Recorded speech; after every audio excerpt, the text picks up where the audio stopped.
The sound of sneakers squeaking against hardwood echoed through the near-empty gym in Milwaukee. A single basketball bounced rhythmically, steady, relentless, like a heartbeat. Giannis Antetokounmpo moved with calculated intensity, his frame cutting through the still air under the fluorescent lights. Practice had ended hours ago. Teammates had gone, trainers too, but Giannis stayed, always staying, chasing something unseen. The basket wasn't the goal. It never really had been. The goal had always been further, deeper. Beyond the paint, beyond the floor, beyond the noise. There was something he couldn't name, only feel. He wiped the sweat from his face and sat down heavily at the baseline, head bowed, chest heaving. His breath sounded like wind against stone. Alone with the echoes, he let his eyes travel up the arena stands, empty rows fading into shadow. He wasn't looking at seats. He was looking for ghosts. That night he didn't speak much when he got home. The kids were asleep. Mariah watched him quietly from the kitchen as he stood in front of the living room wall, lost in a moment only he could see. Framed photos lined the shelf. Most were recent. Championship memories, MVP trophies, family smiles. But one photo stood out. Small, grainy. Two figures on a dusty outdoor court. One of them was clearly a young Giannis, rail-thin, sunburned, in tattered sneakers 2 sizes too big. The other was a stocky man with strong arms, a whistle around his neck, and an unmistakable fire in his eyes. Coach Spiros. Giannis touched the frame gently. His fingers lingered on the glass. For a moment his eyes glistened, not from sadness, but something older, something buried. He set the frame down and walked away without a word. The dreams came again that night, not of NBA glory, not of buzzer beaters or sold-out crowds. No, they were quieter, harsher. A younger version of himself, running up the cracked concrete court of Cipolla under the blinding Athenian sun, Spiros's voice barking commands, hard but full of belief. Again! Faster! You want to be somebody? Then outwork everybody. The sting of failure in those drills, the warmth of praise when he got it right, the hurt in Spiros's eyes the day he said nothing and simply walked away. Back then, Giannis didn't understand what silence meant. He hadn't spoken of Spiros in years. Not to teammates, not even to his brothers. The story had a clean ending on paper. Child prodigy rises from poverty, gets drafted, becomes global star. But paper didn't tell the whole truth. Paper didn't feel. At 9 years old, Giannis had met Spiros by accident. He was chasing a half-deflated ball across the street when it slipped under a fence into the local basketball court. Spiros had picked it up, eyeing the scrawny boy with curiosity. "So you run like you're escaping something," Spiros had said with a smirk. "But if you learn to run with purpose, maybe you'll fly." Giannis didn't know what he meant, but something in the man's voice made him nod anyway. From that day, they trained. Every day. No excuses. Rain or sun, hunger or not. Giannis showed up, and Spiros was always there, gruff, demanding, but unwavering in his belief. He wasn't just a coach. He was a shelter in a city that often looked the other way.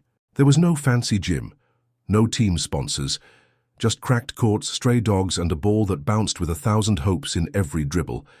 Giannis learned footwork with broken chalk lines, shot form using bent rims, defense through games that ended in bruises, not stats. But Spiros taught more than basketball.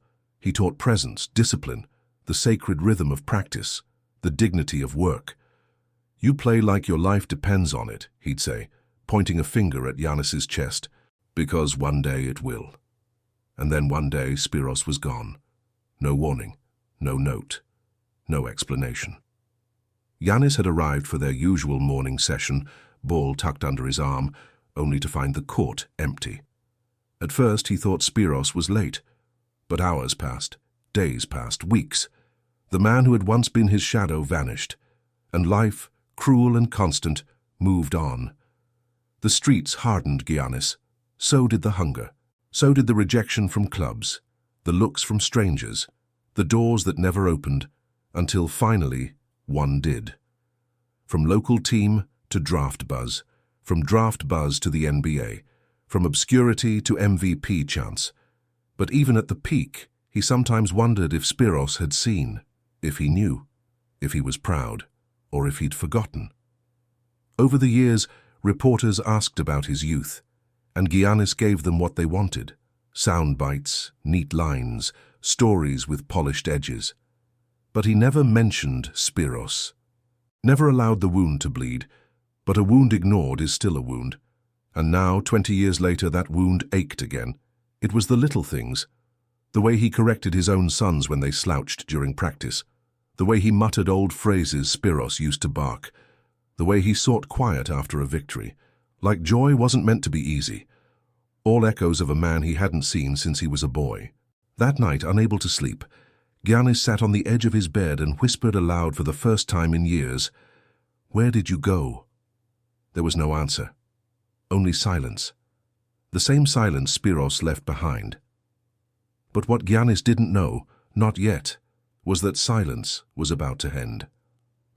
The morning sun filtered through the wide glass windows of the Bucks' practice facility, casting long streaks of gold onto the polished hardwood. It was quiet again, the kind of calm that only came after hours of noise, sneakers screeching, whistles blowing, coaches barking. But now it was just Giannis, and the echo of a ball thudding softly as he moved from one end of the court to the other. Alone. Again. He wasn't chasing drills or stats this time. He wasn't practicing a move. He was trying to shake off a weight he couldn't explain. Something unspoken had followed him into the gym, like the air was heavier. He stopped at the top of the key, letting the ball roll away as he placed his hands on his hips, chest rising and falling. His thoughts drifted toward last night's dream.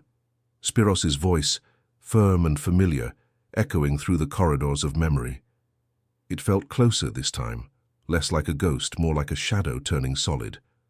A light knock echoed behind him. He turned to see Marcus, the security guard who'd worked there for years, standing just inside the door with a hesitant expression. "Hey, Giannis," Marcus said, scratching the back of his head. "There's someone out front, older guy. Says he's a coach. Coach Spiros, I think was the name. Said you'd know." The words hit Giannis like a jolt. His whole body froze. For a second he thought he misheard. But Marcus just stood there, waiting, watching his reaction carefully. Giannis didn't speak. He couldn't. His mouth was dry. That name, hadn't been spoken in his presence in decades. Without answering, he dropped his towel and jogged past Marcus, heart pounding harder with each step. It wasn't excitement, it wasn't dread, it was something ancient and wordless. He didn't know what he'd find. Part of him feared there was a mistake. Or worse, he'd imagined it. But as he turned the corner into the small visitor's room near reception, he stopped cold. There he was, older, shorter than he remembered, or maybe Giannis had just grown. Grey now streaked through his thick hair. The whistle was still around his neck, and the eyes, that unmistakable steel tempered by warmth, hadn't changed a bit. Spiros looked up from the chair where he sat hunched forward, as if he were expecting Giannis the whole time. "Giannis," he said, using the Greek pronunciation softly.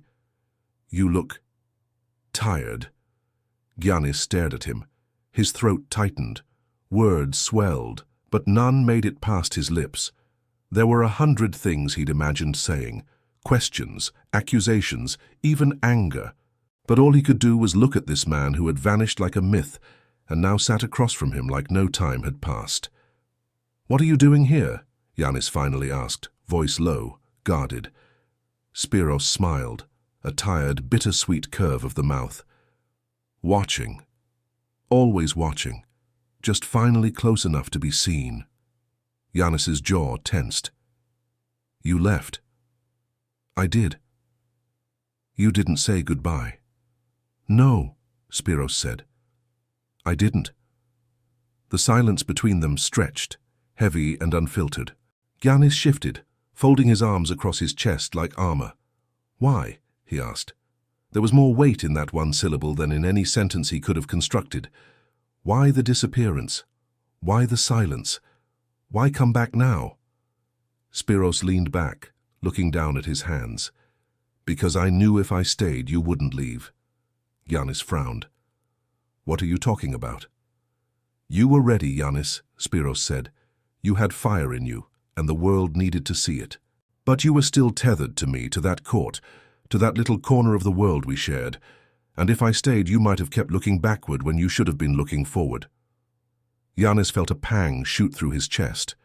Grief, maybe, or relief, or the sudden realization that this wasn't a dream, that the man who shaped him was real again, and human, and just as imperfect as he remembered. I waited, Giannis said, voice cracking just slightly, for weeks. I thought maybe something happened, or maybe I did something wrong. Spiros's eyes flicked up to meet his. You did nothing wrong. It was me. I didn't know how to say goodbye to someone I loved like a son, so I ran. The word love rang in Giannis's ears louder than anything else. Neither moved for a long while.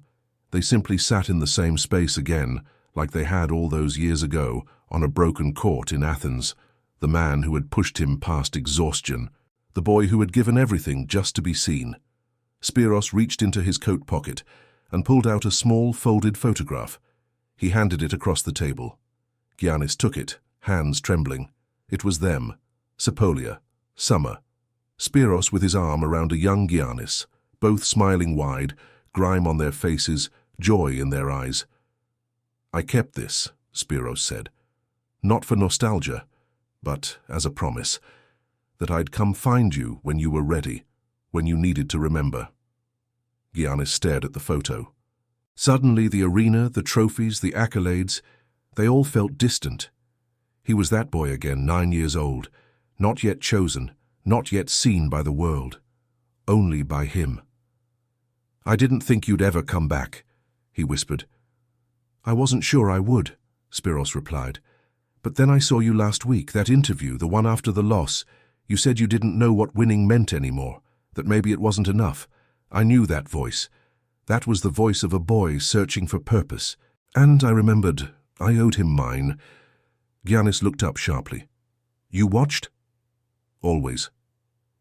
A long silence followed, but this one was different, not sharp, not cold, just full, like an open space finally being filled. Giannis stood slowly, his voice barely above a murmur. Come with me. He led Spiros down the corridor toward the court, empty again, quiet. The ghosts seemed gentler now.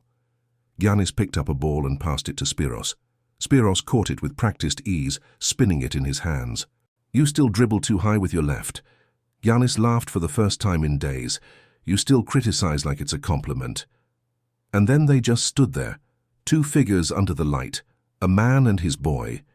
Years stretched between them like bridges long neglected, now walked again. The reunion didn't end with a hug, or tears. Not yet. But something had been mended in the silence between old friends who had once been everything to each other. No script could have written it. Because some stories don't want to be written, they want to be lived.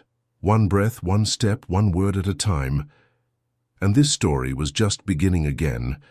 The arena was silent, not the silence of emptiness or absence, but the kind of hush that arrives when the world waits for something sacred. The stands were still bare, hours before tip-off, but the court beneath the stadium lights already buzzed with invisible electricity. Giannis stood at center court, alone, dressed in warm-ups, but unmoving. The ball lay at his feet. He hadn't touched it. Not yet. Above him, rows of vacant seats faded into the rafters, but his eyes searched one particular section. There, just behind the bench, sat a single figure, still, calm, a presence more than a spectator. Spiros, dressed in an old green windbreaker, the same color as his faded Panathinaikos jacket from years past. He sat with hands clasped and a quiet pride in his posture. The moment felt surreal. Not because Spiros was there, but because Giannis had allowed himself to see him there. The wall had broken, and now memory and present were no longer separate. Giannis walked to the baseline, picked up the ball slowly, and began to dribble. One bounce, then another. The sound echoed like a heartbeat. He moved to the top of the key, eyes closed, legs shifting into rhythm. He wasn't practicing. He was remembering. Not just moves or footwork, but why he'd started. The first time his fingers touched a ball, the hunger it gave him, the discipline Spiros drilled into him like gospel. Suddenly the ball stopped. Giannis looked toward the sideline. Spiros stood now, quietly stepping onto the court with the cautious reverence of a man walking on sacred ground. "You remember the drill?" Spiros asked, his voice carrying across the hardwood. Giannis nodded once. 3 bounces, eyes closed, then shoot. Giannis took a breath. The air felt thicker, heavier with emotion. He dribbled once, twice, 3 times. He pulled up, released. The ball soared, smooth, clean arc, a soft swish through the net. Spiros smiled, a small, proud curve of the lips that said more than applause ever could. Giannis lowered his head. "You used to make me do that for hours." "You needed it," Spiros said. "It wasn't about the shot. It was about learning to trust what you can't see." Giannis turned, the words cutting deeper than he expected. "I don't know if I trust myself anymore." Spiros stepped closer. "That's because you think the world loves you only when you win." Giannis blinked hard. "Doesn't it?" "No," Spiros said firmly. "The world might, but not the people who matter, not me, not your family, not those who knew you before you had a name." There was a long pause. Giannis swallowed, the weight of every expectation, his own, the media's, the fans', the league's, tightening in his chest. All the trophies, all the praise, and yet somehow this man's simple truth hit harder than any loss ever had. "You're not the trophies," Spiros said. "You're not the jersey. You're not the banners they hang because of you. You are the boy who got up after every fall, who listened when no one else did, who ran to that court every day even when there was nothing waiting for him but an old man and a deflated ball." Giannis turned away, eyes stinging. "I'm tired, coach." "I know," Spiros said softly. "That's why I came." Giannis sat on the bench, burying his face in his hands. The giant who had lifted his team, his family, a nation, now small, not in stature, but in vulnerability. The kind of small that only comes when the armor falls. Spiros sat beside him, their shoulders almost touching. "You know what broke me?" Giannis asked, voice low. "It wasn't the pressure. It wasn't the injuries. It was not knowing if any of it still mattered. If I was still that kid from Cipolla, or just another product the league could chew up." Spiros didn't speak for a while. Then he placed a hand on Giannis's shoulder, steady and warm. "Let me tell you something I never said before. The day you first beat me in a one-on-one, I went home and cried." Giannis looked up, surprised. "Why?" "Because I realized you didn't need me anymore, and that's what every good coach hopes for. But it broke me anyway." Giannis shook his head slowly. "I still needed you, I still do." And then the silence returned. But this time it was full, alive with the unspoken healing of 2 souls reconciling. No audience, no cameras, just the raw, unfinished truth between a teacher and his student. The arena slowly began to stir. Staff entered, music tested, players warmed up. But Giannis remained still, lost in the moment. Eventually, Spiros stood to leave. He turned to Giannis one last time. "Tonight, play like the world never found you. Play like you did before the noise, before the lights. Just you, the ball, and the sky." Giannis stood, breathing deep. "Are you staying?" Spiros nodded. "I'll be right there." He pointed to the same section. Giannis gave a small smile. "Then I'll play like you're watching." And that night, he did. The arena erupted when Giannis stepped onto the court. His name thundered from the speakers, the fans on their feet. But his eyes didn't scan the crowd. They went straight to one place, Section 112. Second row, third seat from the aisle, where Spiros sat with a hand over his heart. The game began. Giannis was electric, not because of stats or records, but because something in him had clicked back into place. He was whole. Each drive to the rim was a prayer, each rebound a reminder, each shot a conversation with the boy who once trained under a broken hoop in the Greek summer. Late in the fourth quarter, timeout. Sweat pouring, lungs burning, Giannis looked to the bench. Then he looked up, again to Section 112. Spiros mouthed 2 words. Giannis knew them by heart. You're enough. And in that moment, something broke. Not his strength, not his confidence, but the dam of grief and silence he'd carried for 2 decades. Tears welled. He didn't hide them. The cameras caught the glimmer in his eyes. The crowd didn't understand. But it didn't matter. Because for the first time in years, Giannis wasn't playing for approval. He was playing for peace. The final buzzer sounded. The Bucks won. Fans roared, reporters scrambled. But Giannis didn't linger. He walked straight off the court, through the tunnel, up the stairs, and into the arms of the man who taught him to dribble blindfolded. They didn't speak. They didn't need to. Because the word that broke the giant wasn't shouted. It was whispered. And it had been waiting 20 years to be heard.